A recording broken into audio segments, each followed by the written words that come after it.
Okay, so last time we were talking about real min, real max by epsilon, machine by epsilon, right? And we mentioned about the disaster when people got messed up with the, the truncation of 1/10 using a binary counter. And if you have time, so please watch the video to explain a bit more about the disaster. Yeah, so there's a link here. So we don't have time, and if I show you this video, then I cannot post the video on YouTube. So anyway, so now we also mentioned about we mentioned about real max and real min already. Yeah, so E min and E max. In the double precision, E min is minus 1022, E max is 1023. Okay, so we did this already, and we also talked briefly about underflow and overflow. So what values you produce smaller than real mean, then we call it underflow. And if you compute something that is bigger than real max, then we call it overflow. Okay, so the overflow caused the explosion of the rockets Ariane 5. So many years ago, when they launched this rocket, this belonged to the European Space Agency, and many years ago, maybe 20,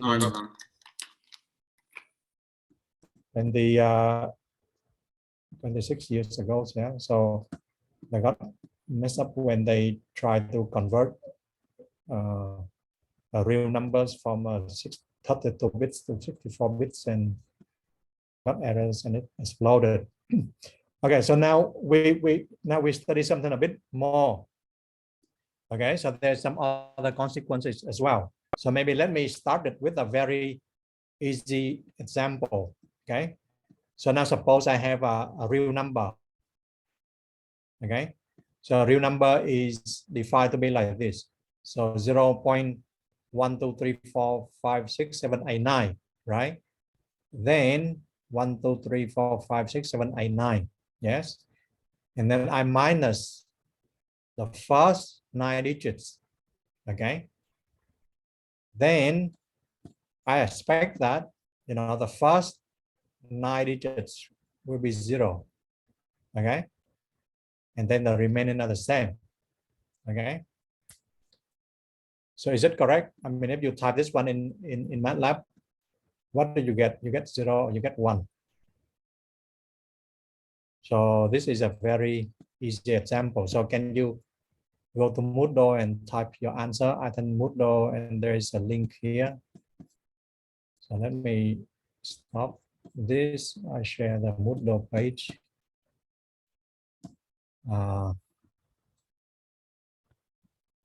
You go to this 14-point numbers interactive here.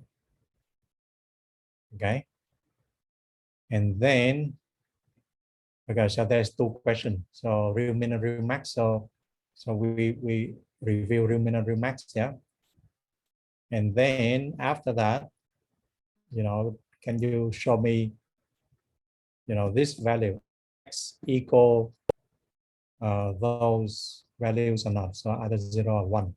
Okay, so just refresh your memory a little bit about real min and real max, and then show me that you believe this one is 0 or 1. Yeah, so I let you do that. I go back to the slide, and then I will show you the results. Okay, so that is the question. So now let me check the results here. See how do you answer this? So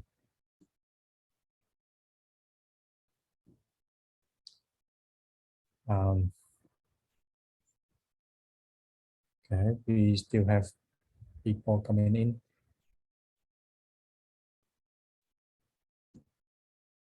So we have 4 responses so far. So you still remember real min and real max. Okay, what is good, yeah. So, but now for the second question. So some people set that 0 and some people set that 1. It's interesting. So this means that you haven't tried in MATLAB. So 85% say that is okay. So now it's better to try it in MATLAB. Okay, so let me share my MATLAB, and then we will see the answer, because the answer come directly from MATLAB.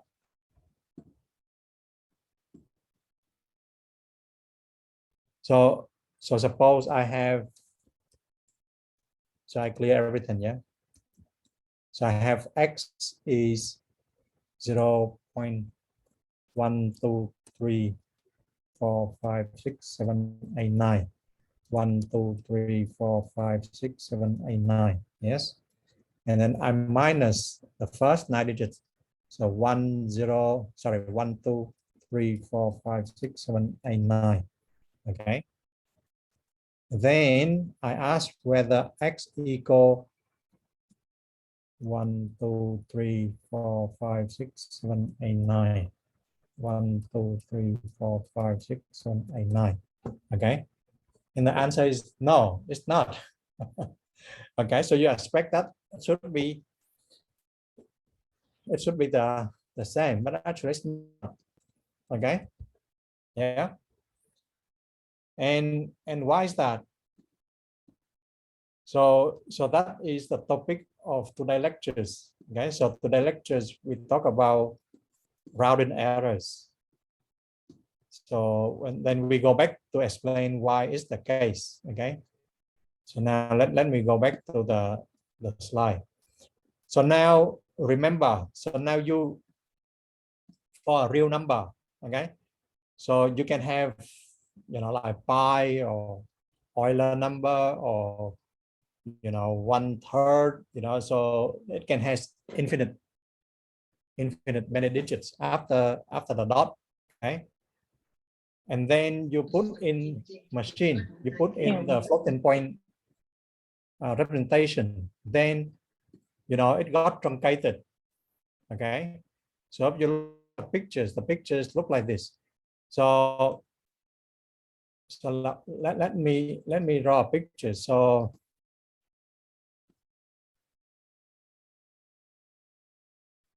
you got a real line like this. So the real line is infinite, you know, many points. Yeah.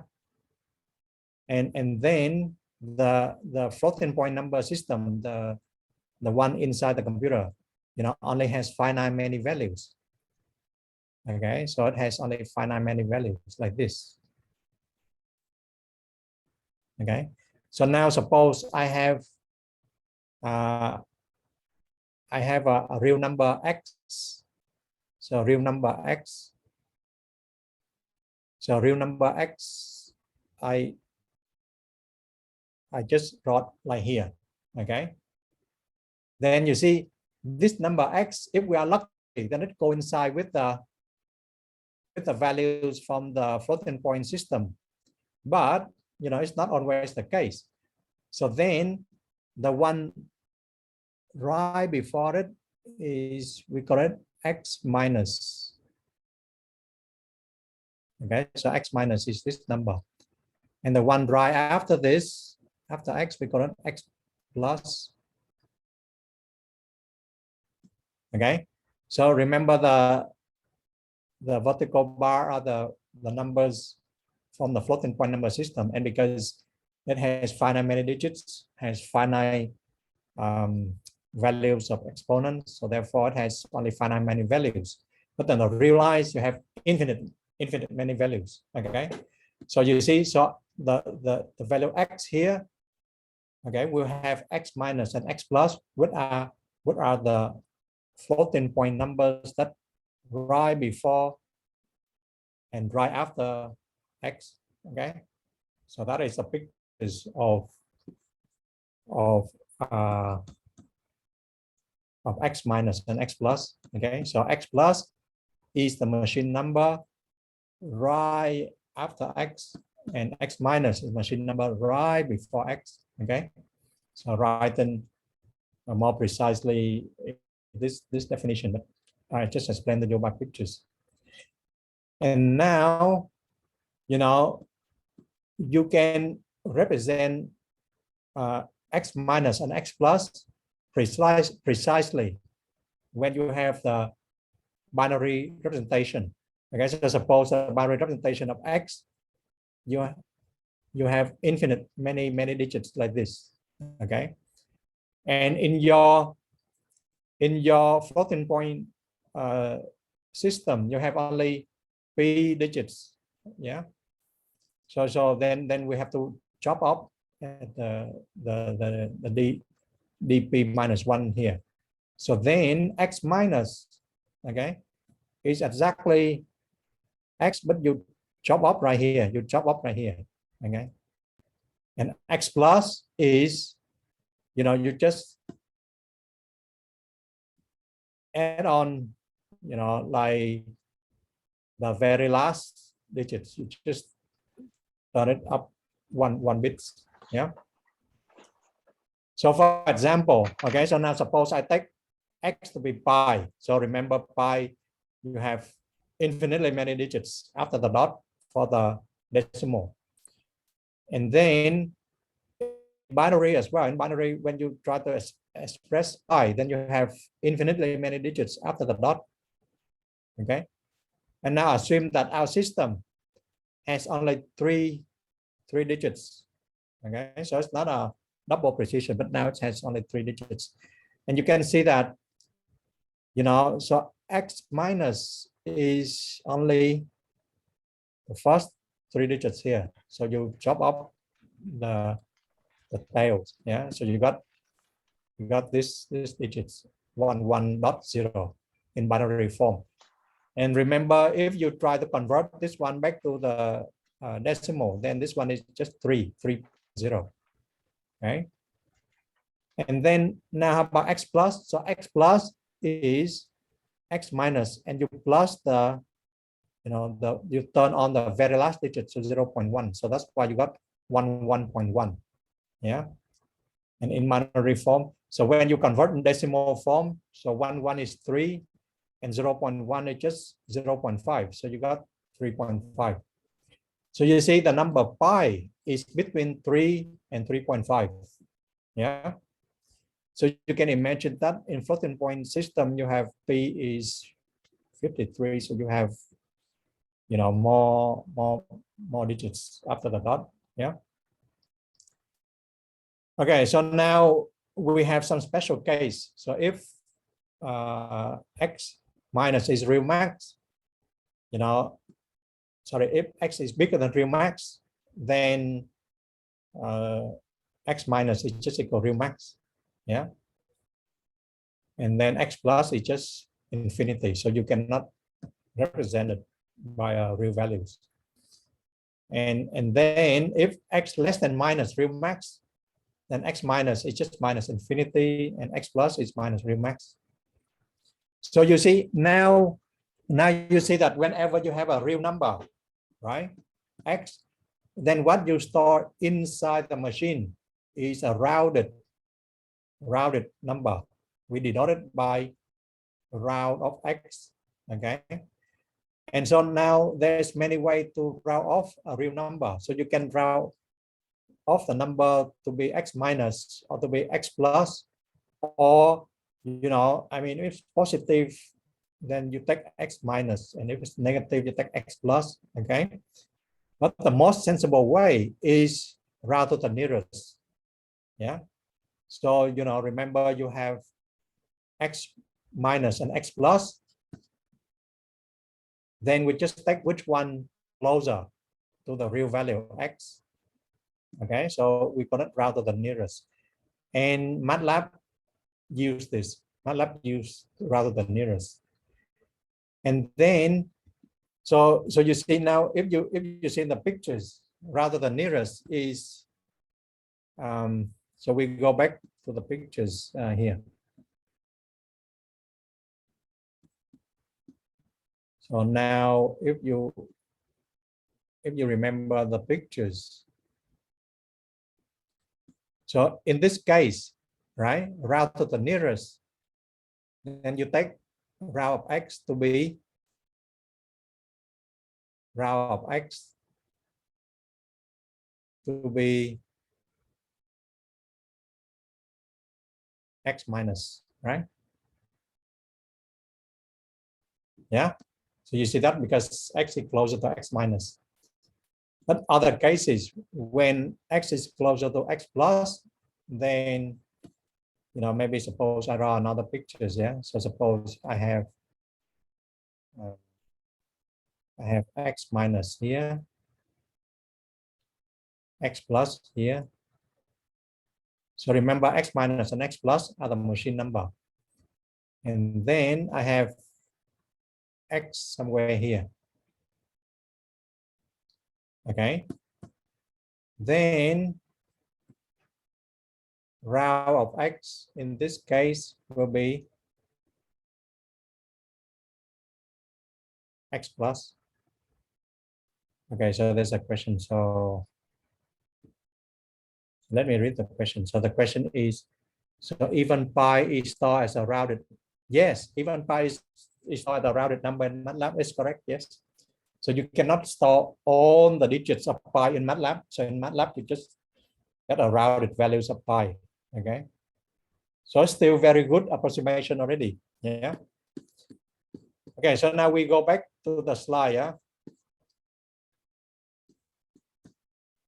So now we can have the case that, you know, it might happen that x is exactly halfway between x minus and x plus. Then IEEE will put route of x will be x minus if, you know, the last digit is even.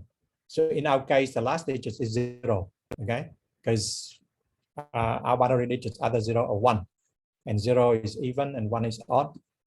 And route of x is x plus if the last digit is 1. Yeah. So now MATLAB use route to the nearest. Okay, so we still have special case as well. What happens if x bigger than real max? Well, then you just take route of x is real max. If x less than, you know, this number, and otherwise just infinity. And similarly for x less than minus real max, so you have those special cases. Okay, so because you have a rounded value of x, yeah, so the rounded value of x can be a kind of approximation value of x. Okay, so say suppose we call it x star is the approximation value for x, for the real value of x. Then we can define the errors. So the errors, you know, between x and x star is defined to be x star minus x, and the absolute value of the errors is just the absolute value of x star minus x. And the relative errors, you know, you take the absolute value and you divide it by the absolute value of x. Okay, provided that x is a non-zero number. Okay, so this is just a definition. And now, so this is another definition from IEEE. Okay, so we call the approximation of x by x star is correct up to d significant figures. Okay, if the relative errors in x star is less than 1/2 10 to the minus d. Okay, so d here and then d here, so they're the same. Okay, so this one is just a definition of what does it mean by significant figures.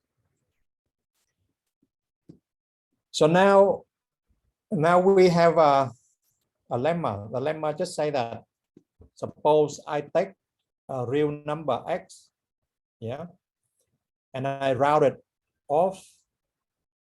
Okay. Then if I store it in a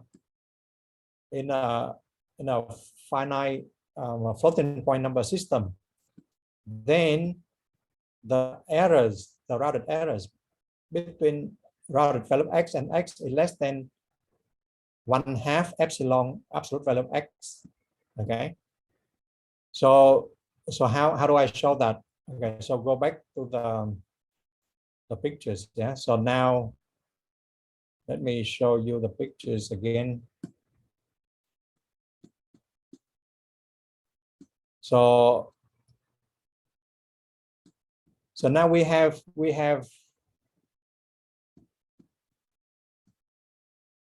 so you can see my screen, yeah.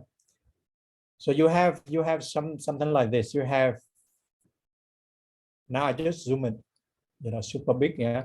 So you have x minus here, and you have x plus here. Okay, so there is no machine number in between.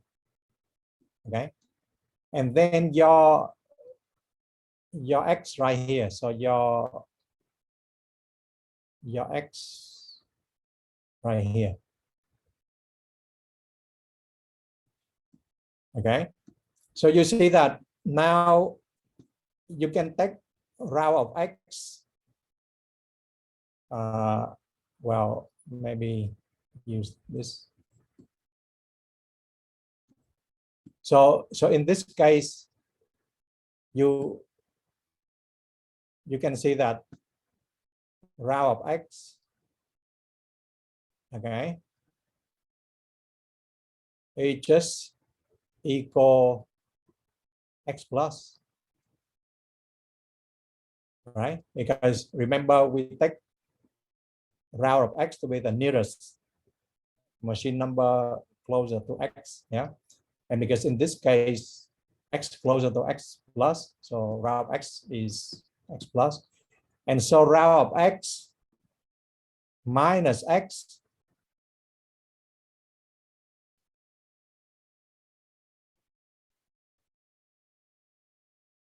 okay, will be less than or equal 1/2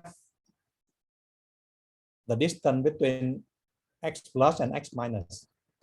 Okay, so it will be less than the distance between x plus and x minus.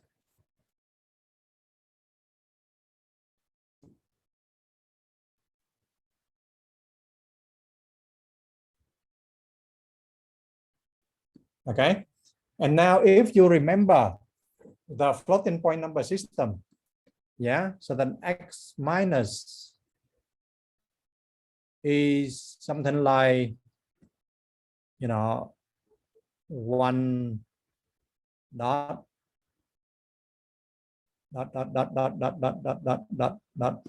say 0 here, yeah, multiplied by 2 to the e. So e is some power. Okay, so remember it's a floating point number system. And then x plus is just x minus, but you turn on the last digits. You turn on the last digits. So dot. So remember, this is a binary representation. Yeah. So it's dot here. Yeah. And then dot, and the last digits is just 1. Okay. And multiply by 2 to some exponent. Okay. Yeah. And you see, so therefore, x plus minus x minus, yeah. So this one is nothing but, you see, because when you turn on the last digits, then this one is just epsilon. Remember, epsilon is when you turn the last digits. Okay, so epsilon here. Does your dot in x represent all ones? No, my dot is on the digits in between. I don't know, because, you know, you take x and you can have some binary representation, and I just don't care about the binary representation, but it's just some numbers, could be 0 and 1, but it just get the very last values. Okay, and you see, And when we turn on the last digits, then it's just epsilon, right? And multiply with 2 to the e, right? Yeah.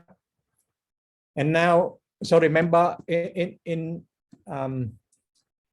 this case, we have to assume that x is of the form, you know, one dot, you know, many digits, infinitely many digits. Yeah, but multiply by 2 to the e. E is exponent. Yeah, so this is a floating point number representation. Okay, and you see that when you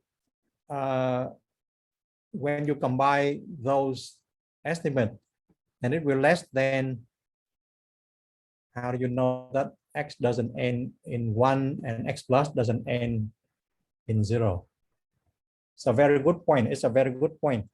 But remember that, you know, I mean, you can say that without loss of generality, because suppose, you know, this x minus end with 1, yeah, then x plus, you know, you cannot end with 0, because it will be a smaller number. Okay, so maybe just read the proof more carefully in the notes. I mean, this one I just give a special case, yeah. Okay, but read the formal proof in the notes, yeah. So I just explain roughly why it's true. Okay, yeah. So now this one, if you combine this, then this one will be less than epsilon over 2, and the 2 to the e, yeah, will be less than the x, because x is even bigger than this. So this one, you take x to be even a bigger number than 2 to the e. Okay, so that is how I prove the lemma roughly. Yeah, but you can read the proof more carefully in the lecture notes. Yeah. So now, is it okay now? I mean, roughly, yeah. And you see that if x is closer to y, x is bigger than 2 to the e, it's a good point. You see now x is 1 point something multiplied by 2 to the e, right? So it means that if I put in 1 here, then it will be bigger than 2 to the e. Yeah. So you see, look at this one. Yeah. So it will be 1 something, you know, bigger than 1, right? Multiplied by 2 to the e. So therefore, this one has to be bigger than 2 to the e. Okay. So that is a very rough sketch how to prove it. So now go back to the slide. And now if you want to read the proof more carefully, then please read the lecture notes. Okay. So this one I just explained roughly the proof of the lemma. But the very precise proof can be found in the lecture notes. Yeah. So you see that then what is the consequence? So the consequence is now if you maybe let me go back to MATLAB. I show you the consequence of this lemma. So remember I have talked about epsilon, right? Yeah. And if you take 1 plus epsilon bigger than 1, yeah, what do you have? So anyone remember the tutorial? So if it's true, yes, okay. So I got 1, but now if I take, say, 8 plus epsilon bigger than 8, now what do I have?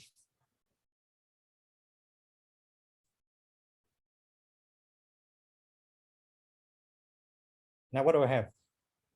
Well, you say true again, right? But I say 0. You see? So why is that? So why is that? Well, because now go back to the the pictures. Yeah. So now if I go back to the pictures.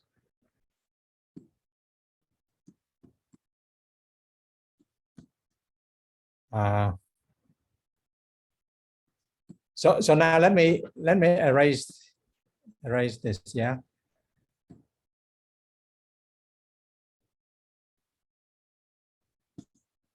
So you see number 8. Okay. Well, maybe take number 1 first. Yeah. So number 1 is right here. Okay. So 1 is right here, and then 1 plus epsilon is right here. Okay. So definitely 1 plus epsilon is bigger than 1. Okay. But if you take number 8, okay, so number 8 is, so 8 is, if you write 8 is in a binary form, then it would be 1 0 0, so 2 4, sorry, 0 2 4 8. So it would be something like this. Yeah. Okay. So and if you write in terms, so this is a binary form. Yeah. So then if you write in a floating point system, then this one should be 1, I mean 0 0 to the last digits. Yeah. And multiply with 2 to the 3. Okay. So suppose this is number 8. Okay. So then what is the next machine number? So the next machine number is, so the next machine number right after 8 is this number. So you take 1 dot and 0 0 dot. So the last digits, so this one, the last digit is, you turn to 1, right? And then you have to multiply by 2 to the 3. Okay. So essentially the next machine number is right here. So this one is actually, you know, if you take this one, then this one will be 1 plus 1 over 2 to the 52, everything multiplied by 8. Okay.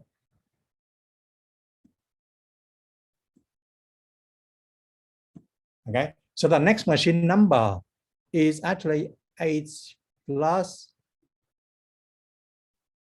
2 to the minus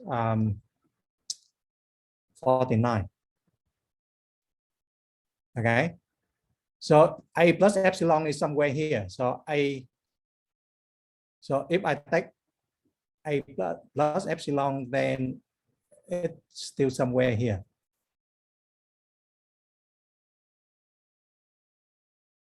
So you see a plus epsilon, remember epsilon is 1 over 2 to the 52, right? So a plus epsilon get rounded off to number 8. Yeah. So then 8 plus epsilon rounded to only 8. So then therefore, you know, I mean, you still got it's still 8. So if I go back to this, so you get the point, right? So now go back to the MATLAB.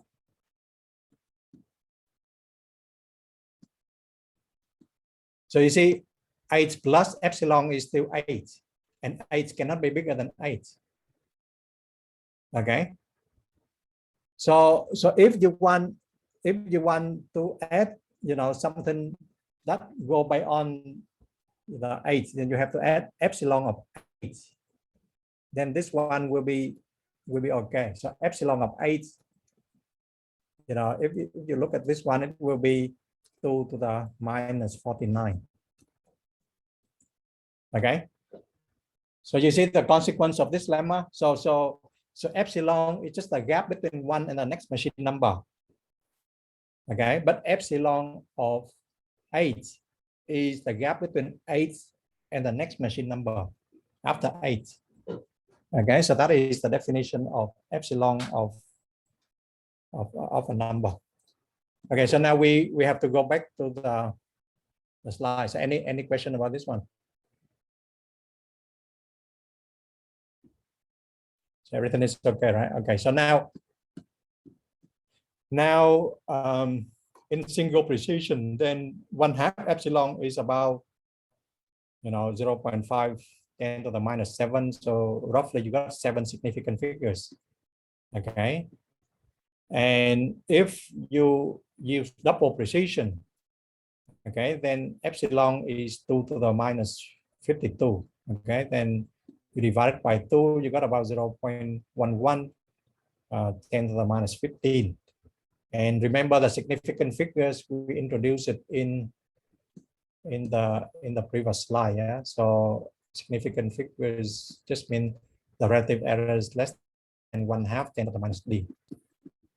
So when you divide it by absolute value of x, then you got the relative errors in x. Yeah.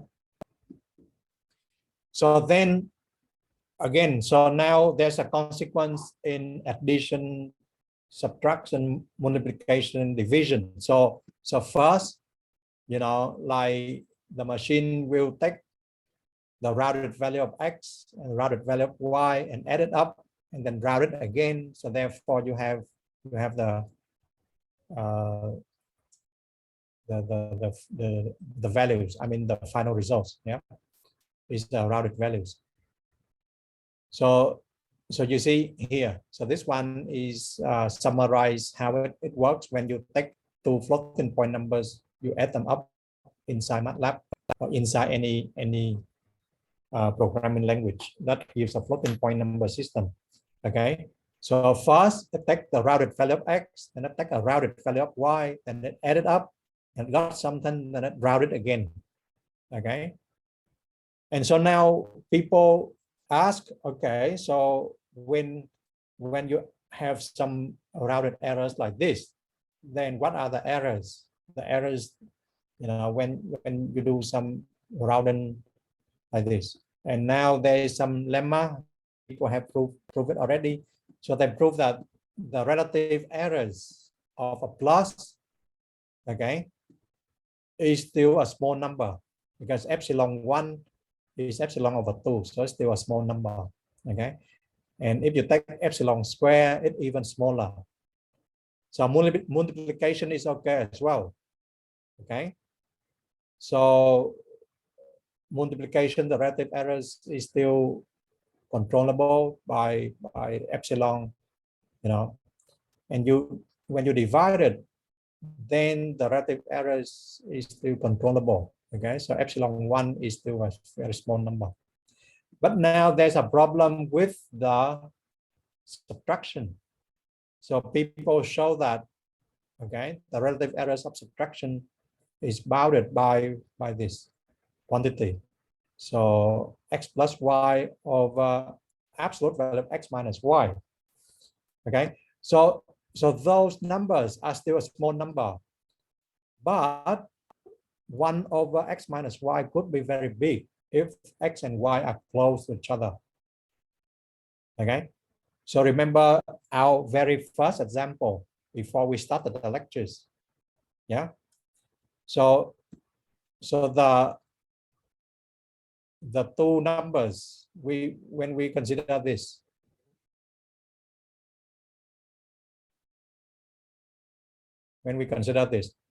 okay, those two numbers, the difference are very small. The difference is about 10 to the minus 10. Okay, those two numbers. So when you subtract a very close to floating point numbers, then the relative errors could be very big. Okay, because of this lemma, and they call it catastrophic cancellation. Okay, so that's a name for that. So the catastrophic cancellation is just the errors of when you subtract two floating point numbers that are very close to each other. Okay. So now this is another example. So maybe we don't have time for this, but this one is another example when you take x and y are very close to each other. So remember, it's very, very close to each other. It's only difference by the last digit. So this one is 4 and this one is 6. Okay. So you can use, you can compute the relative errors and you can see that it's a very big number. Okay. So now we move on with the next phenomenon. So now suppose you try to add a sum of n real numbers. Okay, so a1 up to an are real numbers. Then when you use a floating point number system, then you can show that the errors is bounded by this right hand side. Okay, so everything is okay if you I mean you divide it by absolute value of x, yeah, and then you can have a relative errors like this. Okay, well you look at it, maybe there's nothing wrong with this, but now have a look at the following example, and then I go back to the inequality here. So now if I go to MATLAB,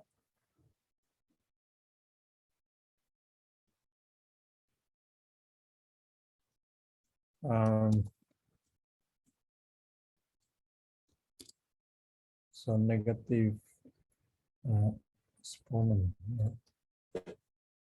So now what do I do here? So first I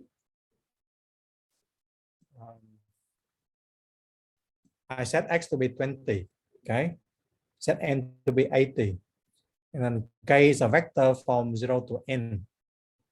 Okay, then I set ak to be x to the k over k factorials. Yeah, then I compute the sum x to the k over k factorial. Okay, and so what is this one? What is this sum? So anyone remember your calculus? What is the sum of x over? Yes, so approximately it's exponential of x. Yeah, and so that's why I write exact value should be exponential of x. Then I compute the relative errors. Okay, so relative errors is just the approximation minus exact over the exact values. And this one is just a bound from the lemma I just showed. Yeah, so the bound just n epsilon over exponent of absolute value of x minus x. So we worry about the bound later. Yes. So now we just worry about the relative errors. So now if I run this,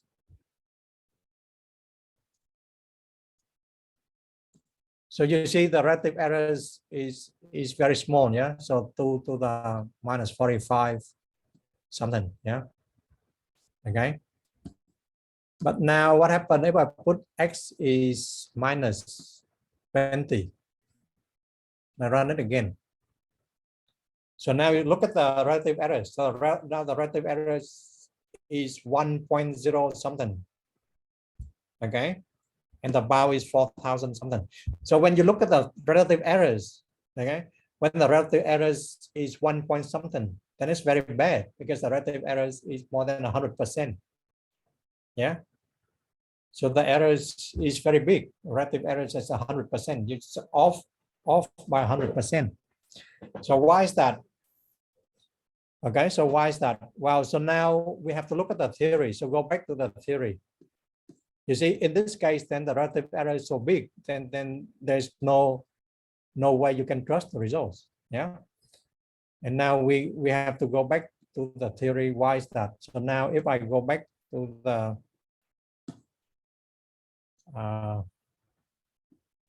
theory. So the theory say that, okay, so now, so So maybe let me share my camera. It's easier to write on piece of paper. So now you have so remember x star minus x over x absolute value less than or equal n epsilon over 1 minus n epsilon sum of ai over sum of ai like this. Okay, so this is the theory. So in our case, yeah, so I from say 1 from 80 or something, I from 1 to 80. So in our case, what is ai? So in our case, ai is just x to the I over I factorial, right? Yeah. And more precisely, in our case, x is just minus 20. Yeah, so minus 20 I over I factorial. Okay. So then you get absolute value of ai is you know, you take absolute value of minus 20, you got 20 over I factorial. Okay. So now if I evaluate this number, so you got absolute value ai over ai in absolute value. Okay. So then here, then you have sum of 20i over I factorial, I from 1 to 80. Okay. And here you have absolute value outside and sum of minus 20i over I factorial. Okay. So roughly speaking, this one, if you use this one like an approximation of e to the x, then this one roughly e to the 20, right? And this one, the bottom is just e to the minus 20. Yeah. And the whole thing will be e to the 40. It's a very big number. Exponent, you know, the Euler number is 2 to the something, and you take to the power 40, right? So then this number is small one, yeah. Epsilon is 10 to the minus 16, but then you multiply with some big number. The upper bound could be a very big number. Okay. So you see the algorithm doesn't work if x is a negative number. And because of the lemma, so you can predict that. Yeah, and that's a consequence of rounded errors. Yeah, so can I move up the page a little bit? Sorry about that. So let me go back to the. Can I move the page a little bit? So is it okay now?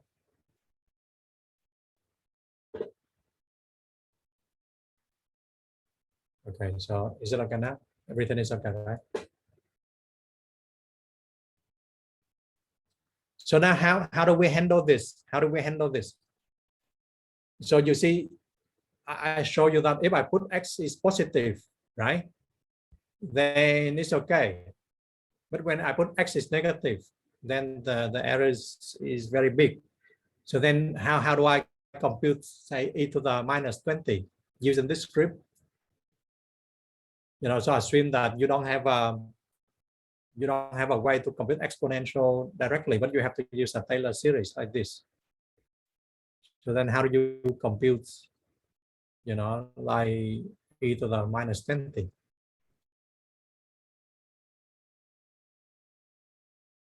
So in this case, how do you compute this script?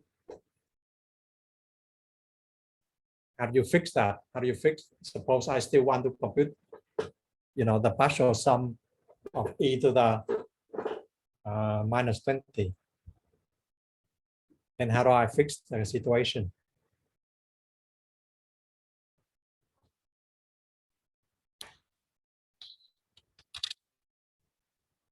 How do I fix the situation? Any comments? Comments?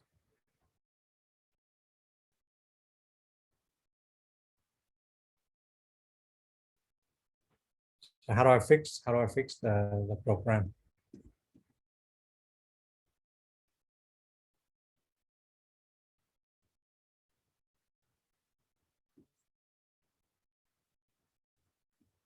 So how do I fix the program to run the case x is minus 20?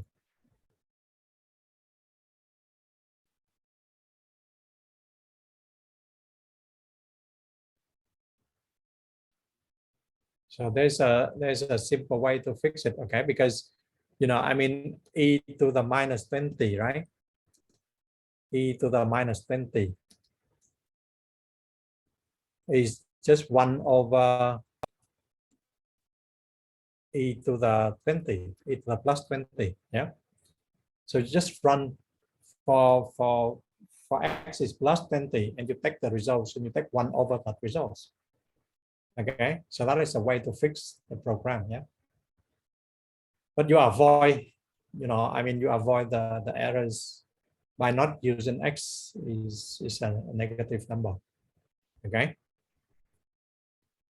So everything is okay, yeah. Okay, so now we move on to the next example. So now let me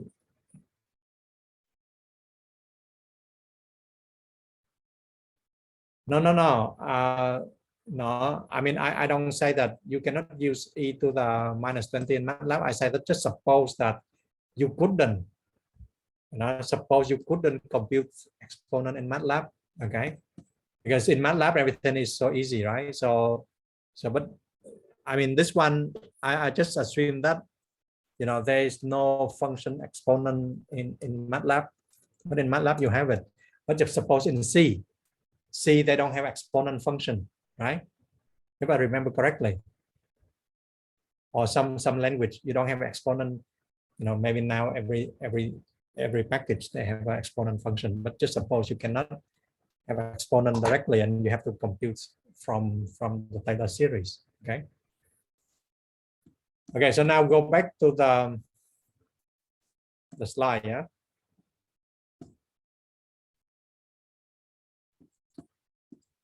So now we have another example. So this example is you try to approximate the derivatives, okay? So you approximate the derivative by this formula. So you take the different quotient, yeah. So then maybe let me try to draw pictures. So you have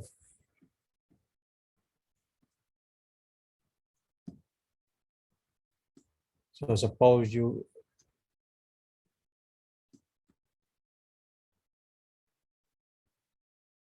so clear everything, yeah. So clear on the drawing. So suppose you have a function like this, yeah, and you draw. So this one is a, and this one is a plus h. Okay, and you draw a secant line. Okay, you draw a secant line like this. Okay, so then what is the slope of the secant line? So the slope of the secant line is just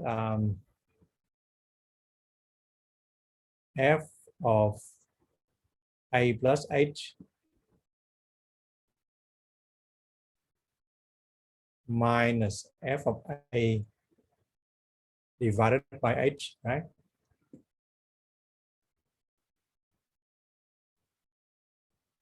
Yeah, so the slope of the secant line, right? And then, when h gets smaller and smaller, then you got the secant line moving down, and eventually it approached the tangent line,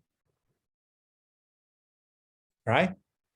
So So maybe, well, maybe one should maybe should be a green or yellow. Is not easy. Maybe magenta, but anyway. So you see that. So at h go to 0, this one go to the slope of the derivative, right? I mean, the slope go to the derivative of function at the point A. Okay. So that is the different quotient. So the different quotient, you know, what is the slope of the secant line? Then it go closer and closer to the derivative of the function, the point. Okay, so that is the formula. And now I think maybe we can take a break. Yeah, so we start again, say at 202. Okay, so is it okay? So take a break for 5 minutes. Yeah, and then we go back to this. Can I go back to the handwriting? Yes, yes, I can go back to the handwriting. Well, let me pause the recording. Okay, so now we start again. Okay, so now I just show you that the derivatives, okay, can be defined by this limit. Okay, so limit of the slope of the secant line, and when h go to 0, then the secant line goes to the tangent line. Okay, so that's why you have this definition. And then now we look at this, the different quotient a bit carefully. So now if you remember Taylor expansion, so anyone remember Taylor formula? Or you don't have to remember, maybe you can look it up. So anyone tell me what is the Taylor formula?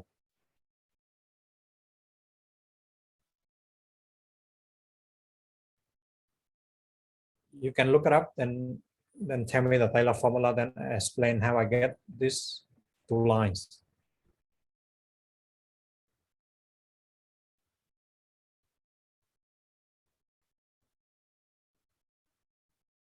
Anyone? Can you look it up, the Taylor formula? And type in the chat box.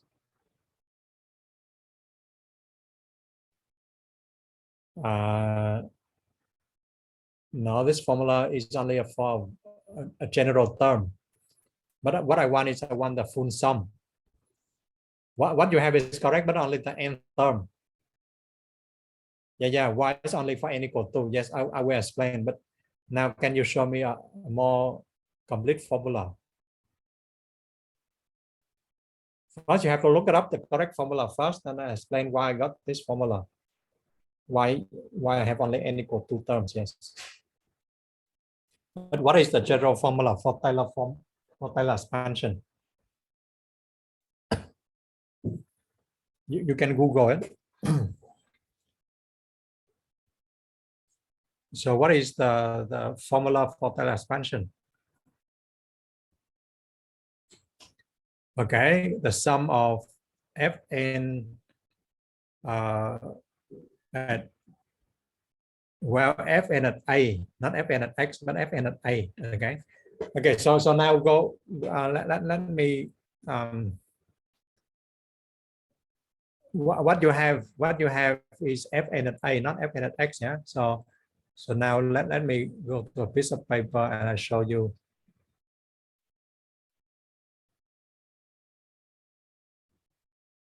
So maybe you can look up a version of Taylor formula, but and look like this. So f of x, okay, is f of a plus f prime of a x minus a plus f dot of prime a over 2 x minus a square plus dot f in, I mean, the nth derivative at a over 2 x minus a to the n plus dot. Okay, but then you know, you can, this one is the infinite infinite series. Yeah, but you can have what you're gonna remainder formula for Euler expansion as well. I mean, if you look it up further, you can have a formula like this. So f of x will be f of a,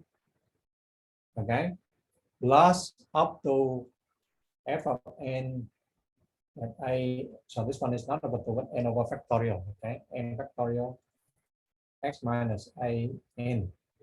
But then it will have a remainder. So the remainder will be f to the n plus 1 derivative to the order n plus 1 at some point xi, okay, over n plus 1 factorial, and x minus a to the n plus 1, and xi is somewhere between 0 and a.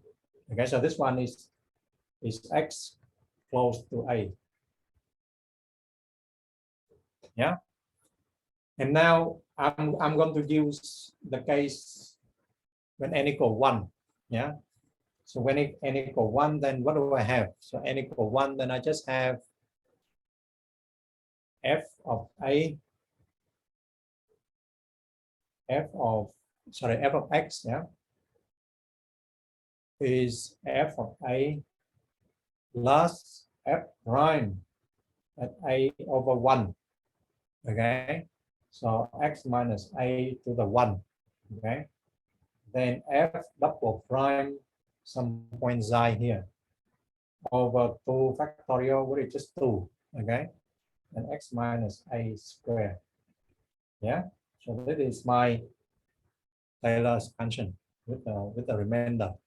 Okay, so now if I put in my x to be a plus h, then what do I have? Then I have f of a plus h, okay, equal f of a, yeah, plus f prime a. So now x minus a is just equal h, okay, because x minus a give me only h, and this one give me f double prime. And now xi is just a number, so between a and x plus a, yeah. So then I can write xi to be a plus some fraction, of h, yeah. So xi is in the locality of a, yeah. So then this one is h squared, because x minus a just give me the h here, yeah. So then this one I rearrange it, then f a plus h minus f a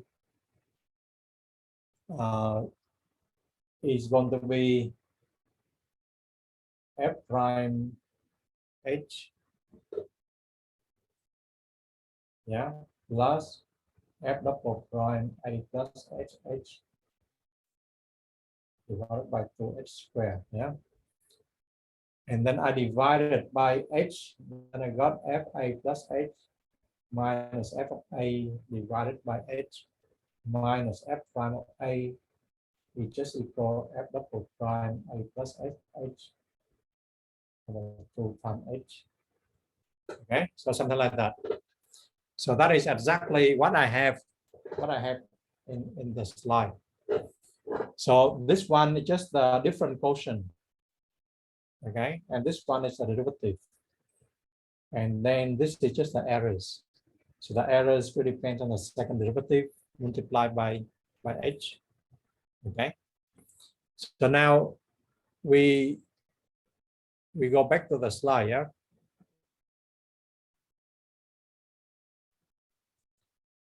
Yeah, so now what I have is right here. So the terms here can be considered to be the discretization errors. Okay. So a plus sh is s is between 0 and 1.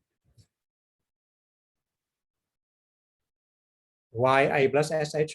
Well, because I say that this number, the number xi is closer to a. It's between a and a plus h. Okay, so between a and a plus h. So we don't know. So that's why we write a plus sh. So s is between 0 and 1. Okay, so this is just the remainder of the Taylor expansion. Yeah. Okay. I mean, another way is to write xi, and xi between a and a plus h is the same thing. Okay, but essentially it's just some number.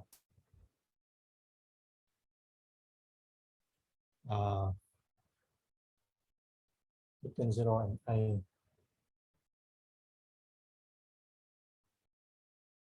No, actually, I should say that in between xi is between in this case in, well, because we shift the, it's a very simple point. So, but anyway, so now go back to this.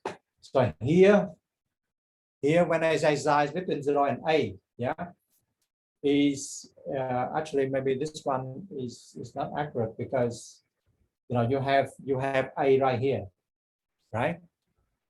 Then x should be around here. So actually I should say that xi is between x and x plus a. Okay, so I think it should be more correct. Yeah, so xi is between in the local area of a. Okay, so it cannot be between 0 and a. Sorry about that. So essentially it has to be in the locality of the point you want to expand around. Yeah, so then this one is between, and here because we set x to be a plus h. Yeah, so it should be between a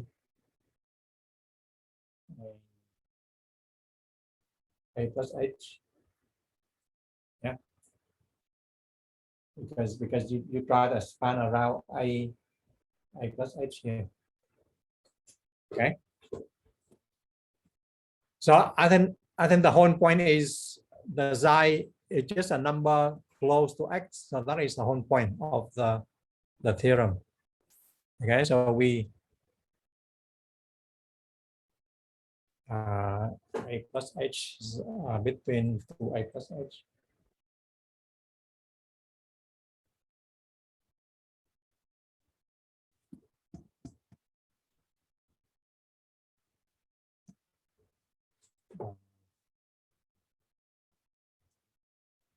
Well, so xi should be between a and a plus h in this case. Yeah, because we expand in this in this well, what do I say here? So this one should be,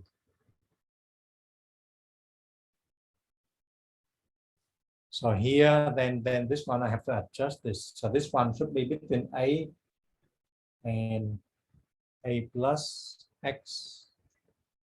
Yeah, so this one should be, so this one should be a, not x. Sorry, this one should be a. Okay, in this range.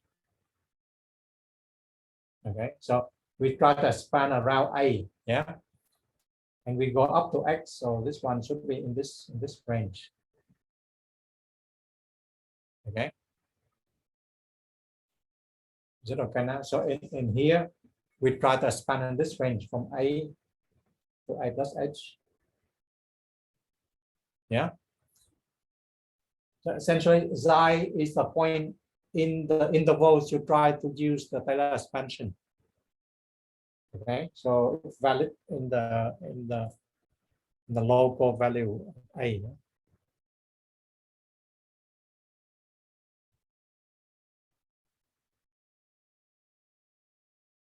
No. Xi is still between A and A plus H.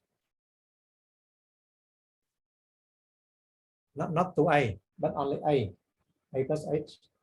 You don't want it to go too far, okay? X is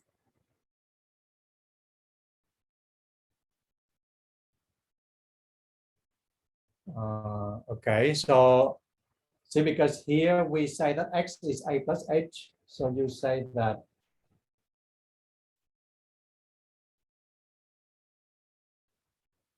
well, so what you want is 2A plus H.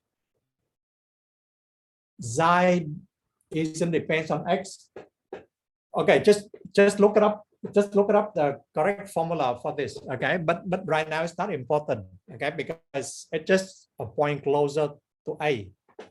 Okay, so just look it up. What is the correct range? Okay, but now what I want to say that it's just a point close to A. Okay, yeah, and in this range A and A plus H, just look it up. Okay, look it up. What is the correct range here? But now I just want to say that Xi is the point close to A, and on the intervals that we try to expand. Okay, yeah. So now go back to the go back to the slide. Okay, so now I want to show you the program. Yeah, so now suppose I write different quotient. Yeah, a different quotient to define to be the fa plus h minus fa over h. Okay, then now by the theorem, I mean by the definition, the limit of h go to 0, then q of h is going to the derivative, right? Yeah. And now what you expect? What do you expect? So now, so h is, I just take 1 over 2 to the n. Okay, and n get bigger and bigger. Yeah. So now what do you expect of these errors? So now we go back to another Google form. Yeah. So now if I go to Moodle again, so if you go to Moodle, you will see that there is another Google form.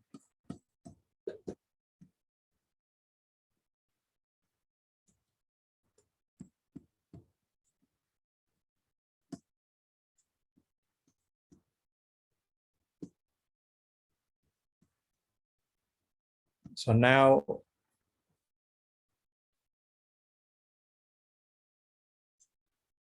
you go to Moodle. So you go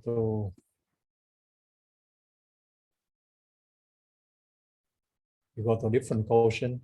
Okay, you click on this one. So now what you see is the quotient, different quotient. Yes, so f1 plus h. So now we fix a to be 1. Okay, and then you take 1 plus h minus f of 1 divided by h. So what does this quotient approximate? Okay, what does this quotient approximate? What does this quotient approximate? The derivative at f prime at 1, derivative f prime x, f of x, or q of x. And now suppose you let h, to be 2 to the minus 0, and 2 to the minus 5, 2 to the minus 55.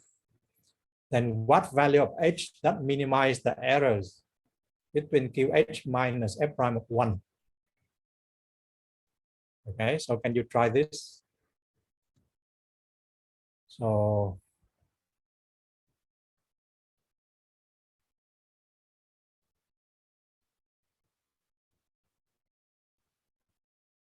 yeah, so the different quotient approximate f prime at 1, yes.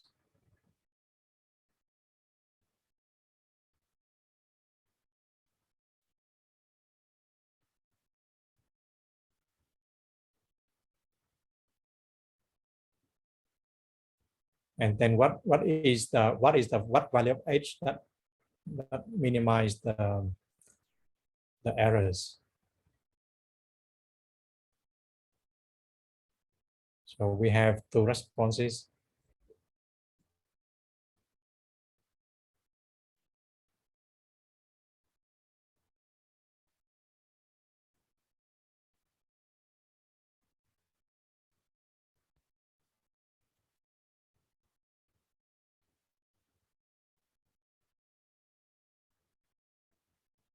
So three responses, and there is no difference. I mean, it's consistent.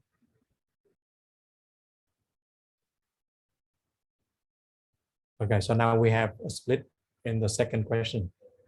So second question, somebody say that it's 2 to the minus 25. Okay, but 80% is still believe that it's 2 to the minus 55.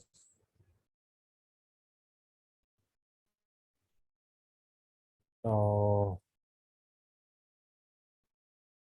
the first is obvious.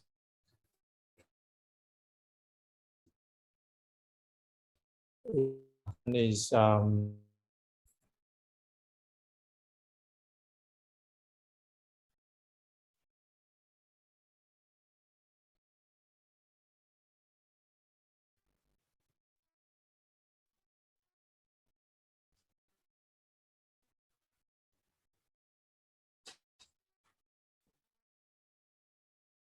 I got something wrong with the form. But anyway, so now suppose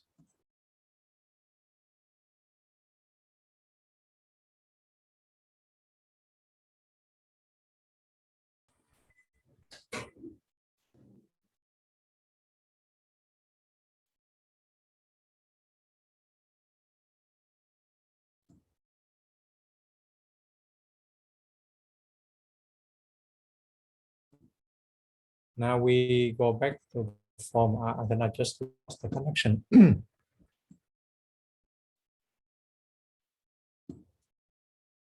Okay, so we still have a split in the second question. So the first question is okay, right? First question is obvious, but the second question there's a lot of I mean there's at least three answers. Okay, so now let me show you the program and maybe we analyze it a little bit. So let me share the MATLAB program now. So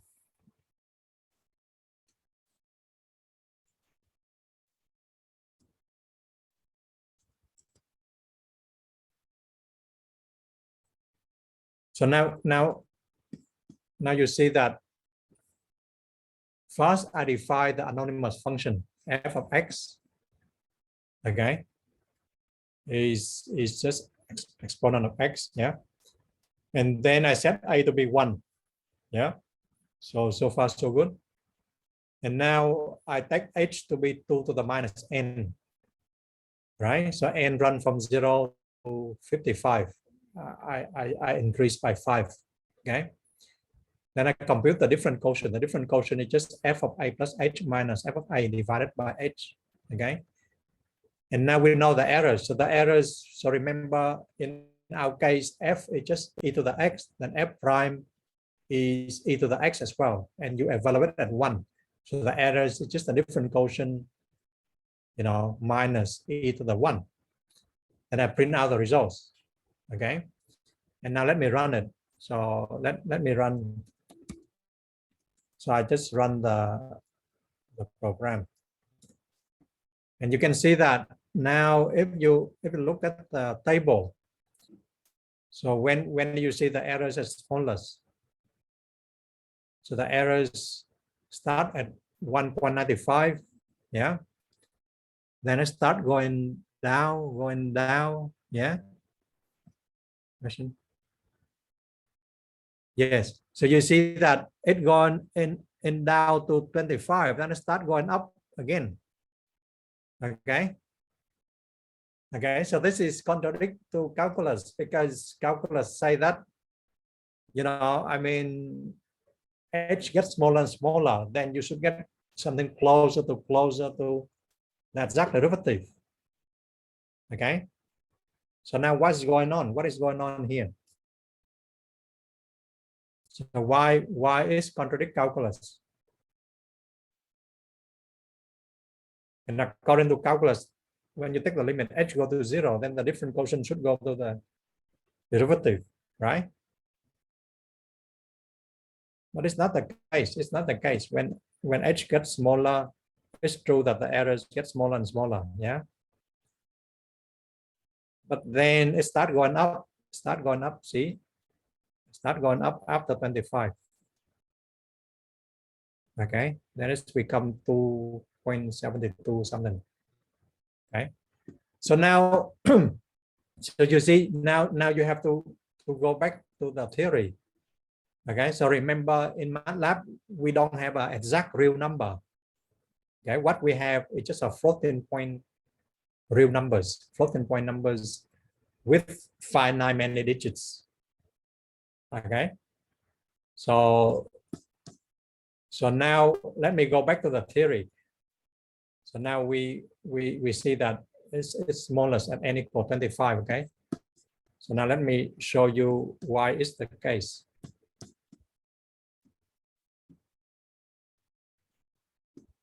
So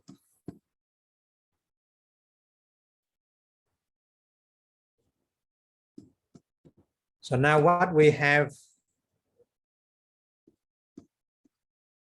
So now let me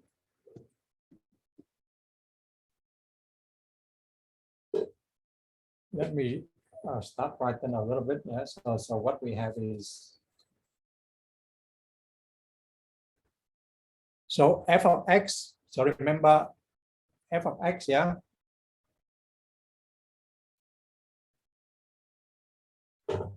F of x is e to the, well, I mean, just take it general. What you have is f of x is a real number, okay? But, so f of x is a real number, yeah? But then this one, when you store in the computer, is approximated by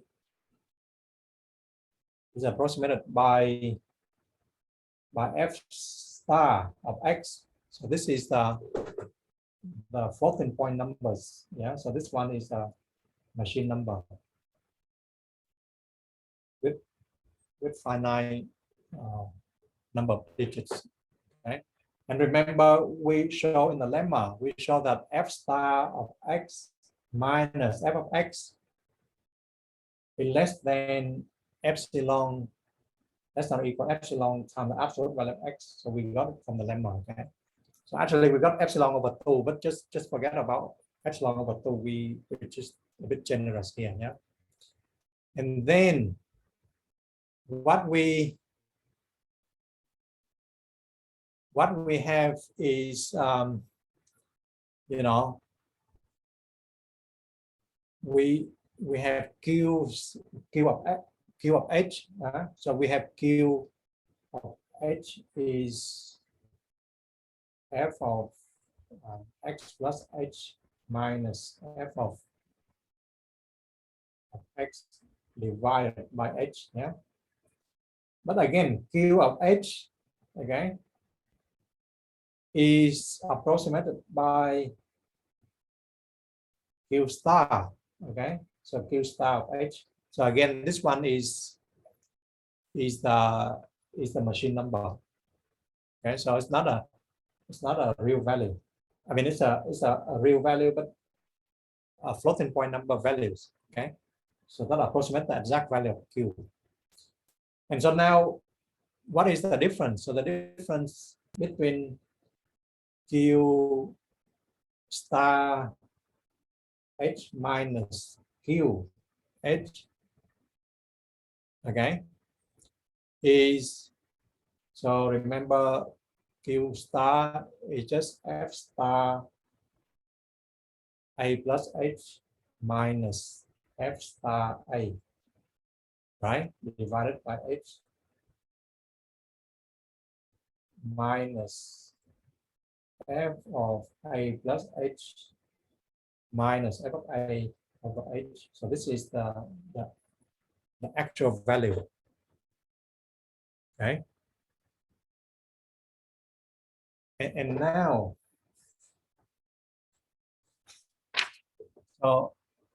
so now we have to do some algebra, yeah. So we do some algebra, and we just take like 1/h to be the common terms. We take it outside.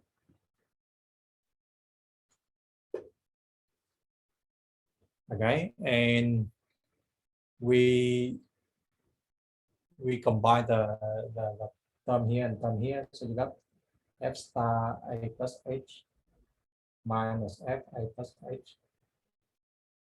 Okay, and then you got f a minus f star a.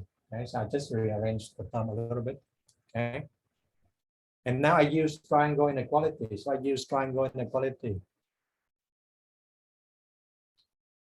Okay, so then I say that this one less than f star a plus h minus a plus h plus, 1/h absolute value f a minus f star a. Okay, and then now remember we say that this one just less than epsilon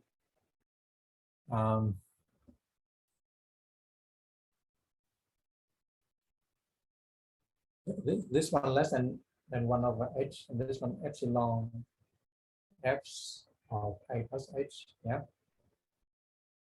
so remember we say that this is bounded by epsilon f a plus h, Raman errors. Yeah, and then this one is epsilon over h f a. Okay, so I mean, if h is very small, yeah, if h is very small, then this one f of a plus h and f of a are very close to each other. Then this one could be approximated by 2 epsilon over h times f a. Okay, so that is one thing. So that is what I just estimate what is the difference between Q star and Q. Okay, and I say that it could be bounded by around 2 epsilon over h times f of a. Yeah, but what I want is not these errors. What I want inside my program is Q star h minus f prime at a, right? So this is the one I computed from my program. So Q star is the machine value of the different quotient, and f prime is the exact value of the derivative. Okay. Then I just use the triangle inequality. Yeah. So I say that this one is just Q star h minus Q h plus Q h minus f prime a. Okay, and triangle inequality. So this one just add and subtract the same term, yeah. And then triangle inequality. So Q star h minus Q h plus Q h minus f prime. Okay. So now this one, I got it from number one here, yeah. So number one, just say that this one is around 2 epsilon over h f a. Okay, and now remember what is this one. So remember we got this discretization errors before. So we had some discussion about that before, yeah. So we had this discussion before. Go back to the previous.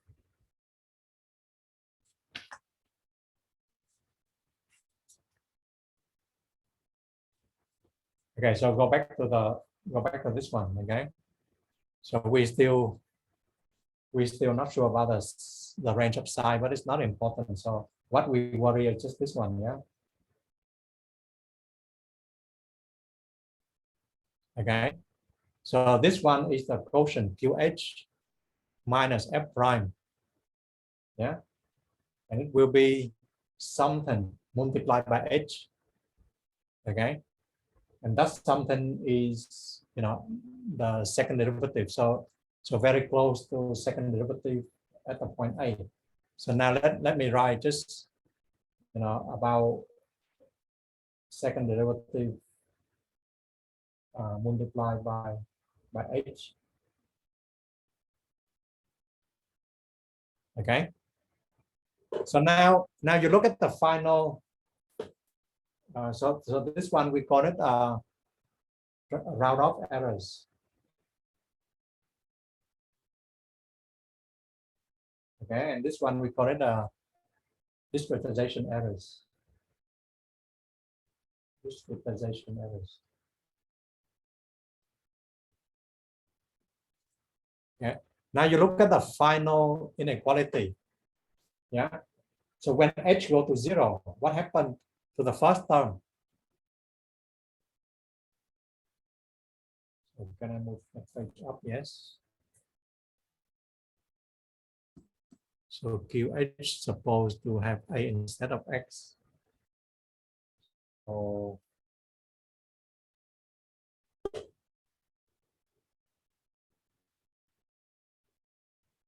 QH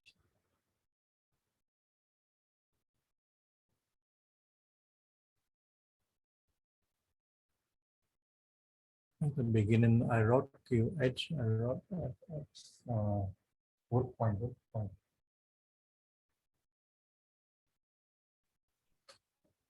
You mean here? Okay, so fix X to be A. Okay, so fix X to be A. Yes, because in our example, A is fixed at 1. Yeah, so we don't have to worry about X. We just fix it at A. Yeah? So then Q is defined to be like this. It's okay now, right? Yeah. So very good. So, but anyway, so now you agree with the last inequality, yeah. Okay. So now what happened when H go to 0? For the first term here, what happened when H go to 0?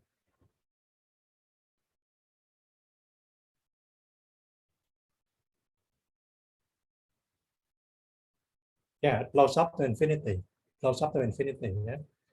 And the second one is when H go to 0, then this one go to 0. Yeah. So you got infinity plus 0. So infinity plus 0. When H go to 0, you got infinity plus 0. Yeah. Sorry, what is the bracket of? No, not the bracket. Absolute value. Sorry, this one is. Sorry about that. But anyway, everything was written carefully in the lecture notes. Okay, so please check the lecture notes.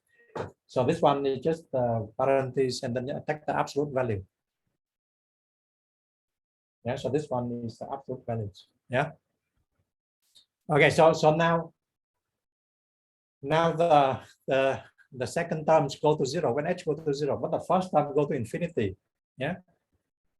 So then how do you minimize it? So you say that, okay, so another error is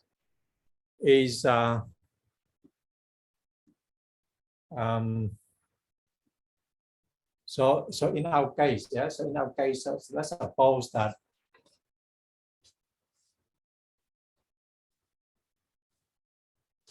so in our case f is just e to the x, so f of x is e to the x, yeah, and we take a to be 1, so x to be a to be 1, so then f of a is just f of 1 is just e to the 1, yeah, so f prime a is f of 1 is f prime of 1 is e as well, and f double prime is still e as well, right? Okay, and then when I put into this, then I got now my my inequality becomes something like 2 epsilon over h e, no, not epsilon, but e, yeah, so e plus 1/2 e h, yeah.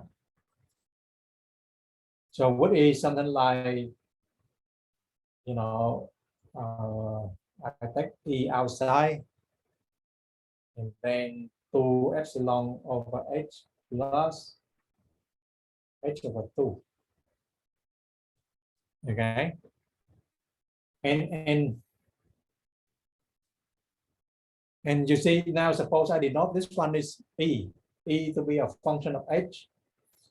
So how do I minimize e? How do I minimize e?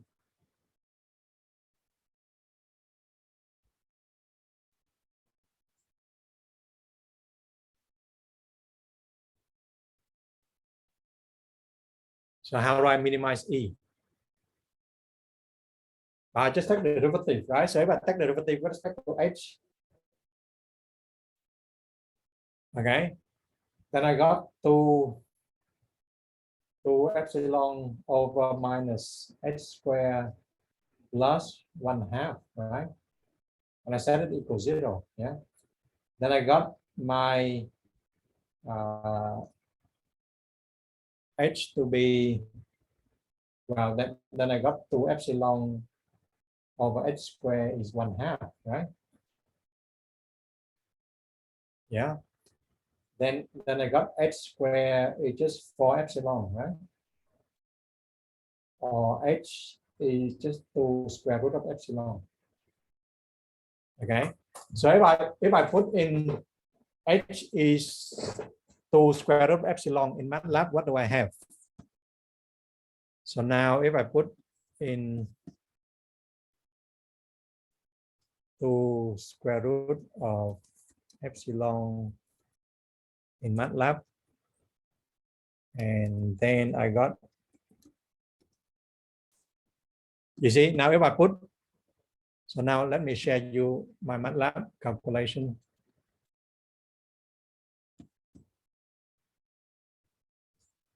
So I put in 2 square root of epsilon, okay, and I got about 2.98 10 to the minus 8. And if I put in 2 to the minus 25, then I got around the same number, okay. So that is where my errors got minimized. Yeah. So remember, errors got minimized when n equals 25. So you see, that is another consequence of floating point number system. You know, in MATLAB or in any computer language, when you use a floating point representation, you don't have the exact value of what you are trying to compute, but you just have an approximate values. Okay, so there's nothing wrong with calculus, just because we didn't look at it carefully. Okay.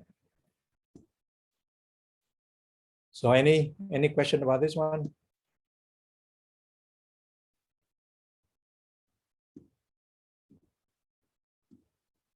So everything is okay?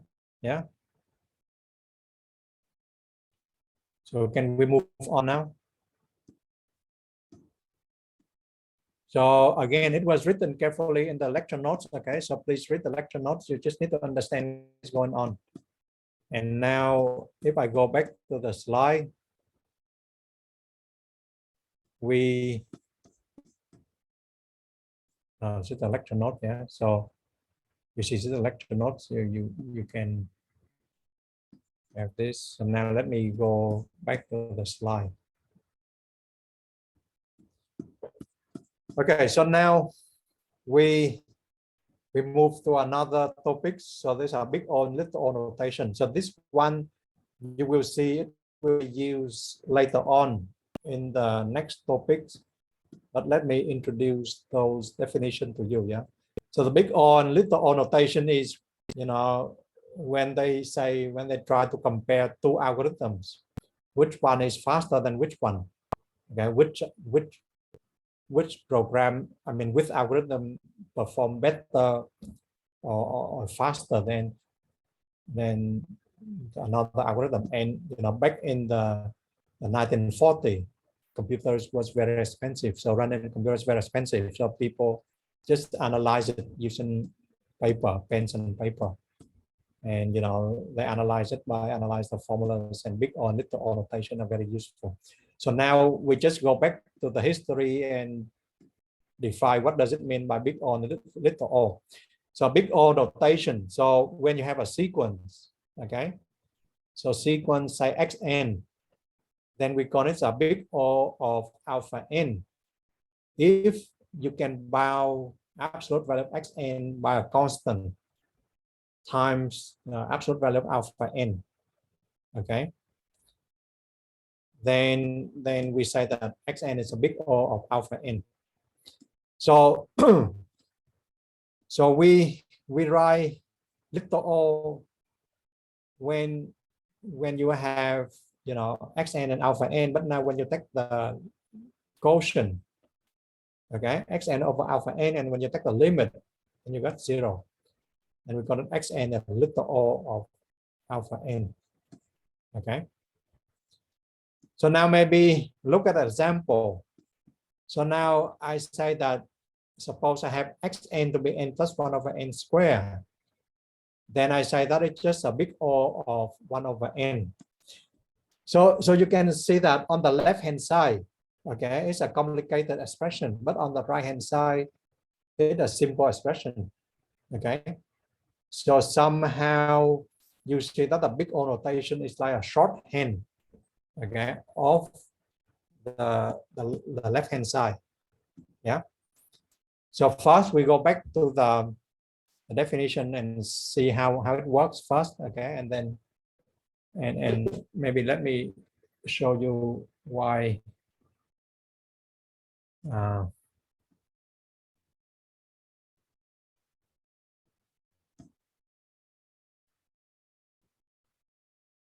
Okay, so now we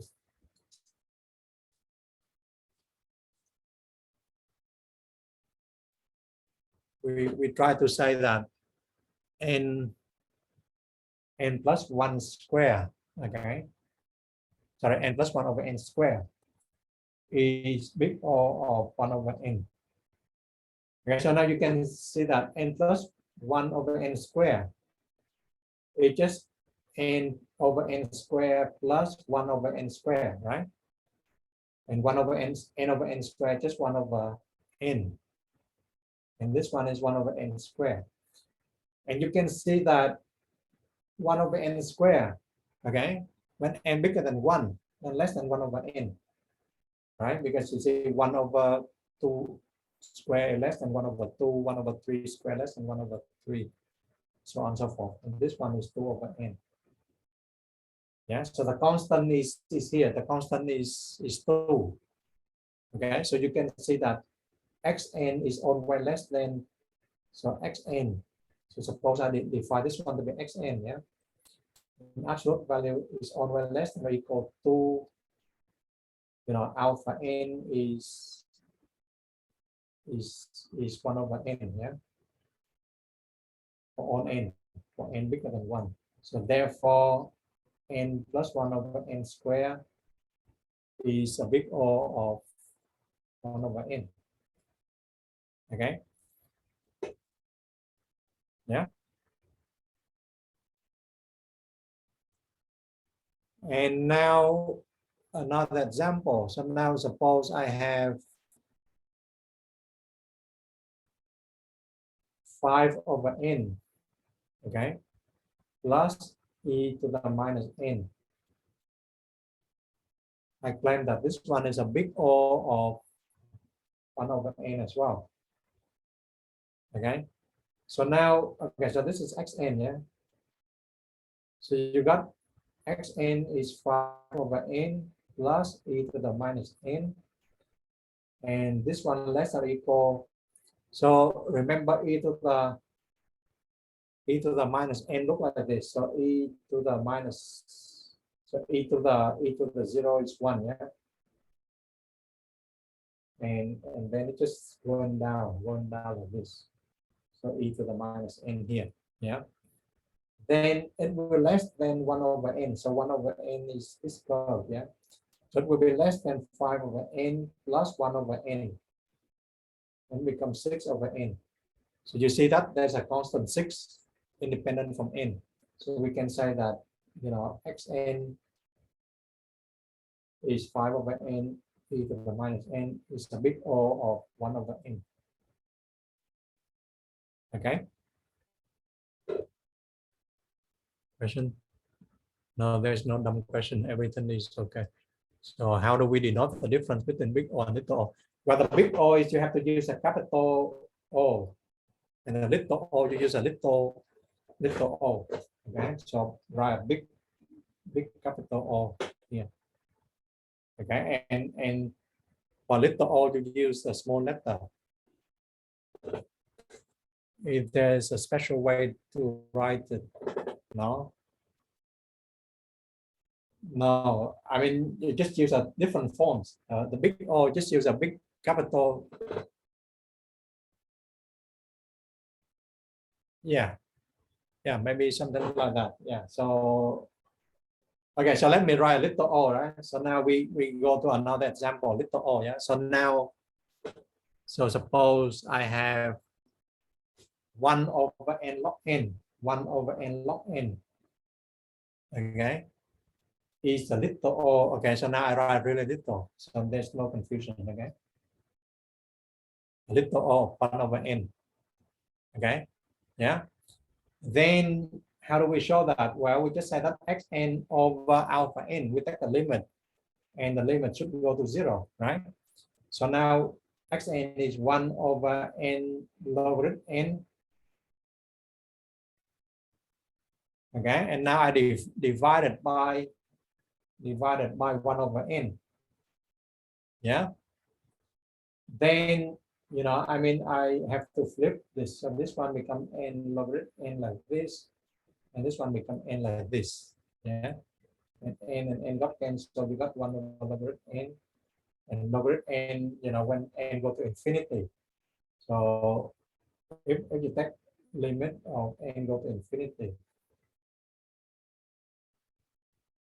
okay, limit n go to infinity, limit n go to infinity. So 1 over infinity just equals 0.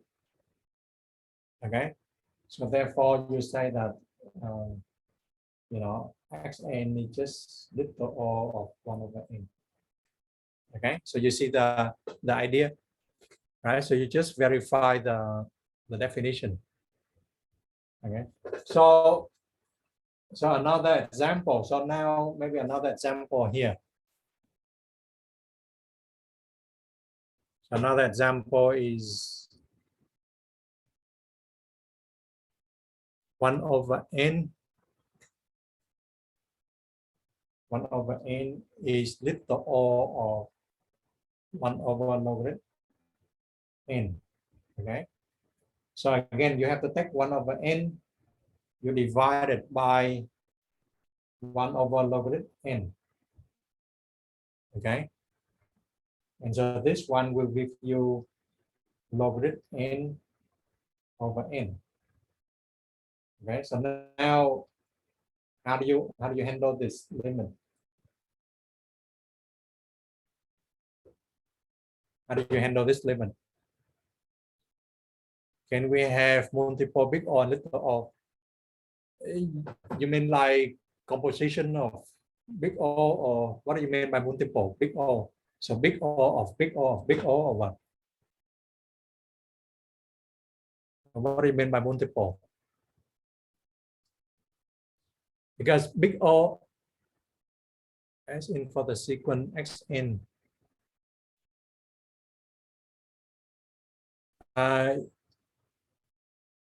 yeah, but it's not, you see, the whole point of big O and little O notation is they try to simplify the expression. Okay, and now if you just put a multiple like this, then what is the use? If you can tell me what is the use, then maybe it's valid. But you know, if there's no use, then we don't need it. Okay. So the big O notation, you will see how they use it maybe in chapter 3. Okay. But essentially, big O is just a shorthand of a very long expression. So maybe suppose I write something like this. I write n cubed plus n squared over 2 plus n plus 1. Okay. Then I don't want to repeat this one again and again. I just say that this one is a big O of n cubed. Okay, so the shorthand of a long expression of the left hand side. So what does it say is, let's say, okay, the significant term is just n cubed. That's what it means by the big O notation. Okay, so the significant term when n go to infinity is just n cubed. The remaining are very small. Now suppose you take n to a million, then n cubed is the biggest number. So that is what the big O notations are used for. Okay. So go back to this. So now if you take limit of logarithm n over n, then what is the limit?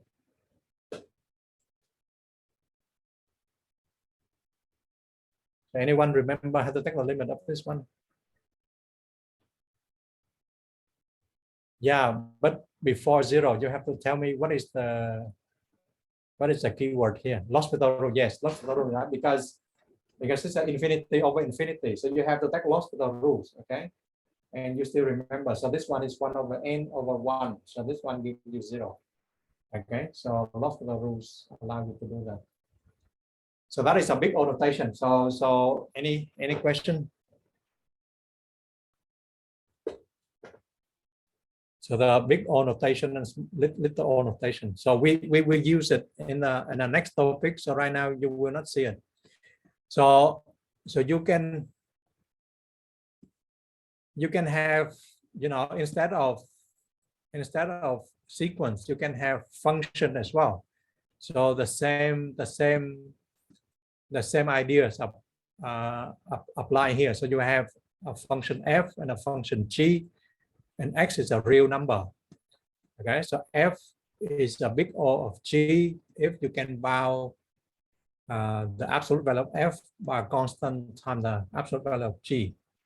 Okay, so here x is, you know, in the neighborhood of x star. So, and then you can have a little O notation for the function as well. When you have a f, is a little O of g when the ratio f over g just go to 0. Okay, so this is some example. So suppose I have, so maybe we do some simple example and we stop. So now let me show you one simple example.